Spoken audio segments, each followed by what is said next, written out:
इमरान खान के दौर में रिको डिक पर तमाम तर मसाइल हल करके 50-50% पर डील साइन कर ली गई थी, यानी कि 50% सोना पाकिस्तान का और 50% कंपनी का होगा। लेकिन अब मौजूदा शहबाज शरीफ की हुकूमत क्या इस डील को फिर से रोकने जा रही है और क्या सवालात खड़े कर रही है, आपको बताते हैं।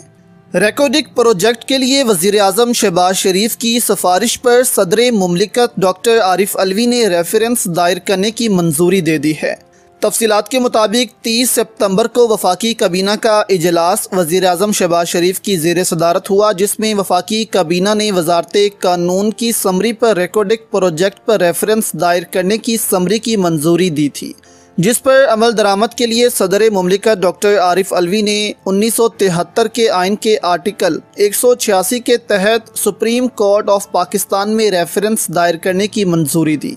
इजलास में वज़ीर आज़म को वजारत तवानाई ने तवानाई की बचत के लिए किए गए इक़दामात पर ब्रीफिंग भी दी थी। अपेक्स कमेटी ने वफाकी वज़ीर ख़जाना और थतियान कॉपर कंपनी पाकिस्तान लिमिटेड के शेयर होल्डर्स की सरबराही में इस साल मार्च में रिको डिक मनसूबे की बहाली और तस्फिये के लिए फ्रेम वर्क पर इत्तफ़ाक़ कर लिया था और 30 सितंबर को होने वाले वफाकी काबीना इजलास में अवामी अहमियत के कानून के बाज़ सवालात पर आइन के आर्टिकल 186 के तहत सुप्रीम कोर्ट ऑफ पाकिस्तान में रेफरेंस दायर करने की मंजूरी दी। इजलास में सवाल किया गया था कि क्या सुप्रीम कोर्ट ऑफ पाकिस्तान का पहला फैसला मौलवी अब्दुल हक बलोच बनाम फेडरेशन ऑफ पाकिस्तान, पाकिस्तान के आइन, कवानीन या अवामी पॉलिसी वफाकी हुकूमत और हुकूमत बलोचिस्तान को रिको डिक मुआहिदों में असरअंदाज होने से रोकती है या इन पर असरअंदाज होती है।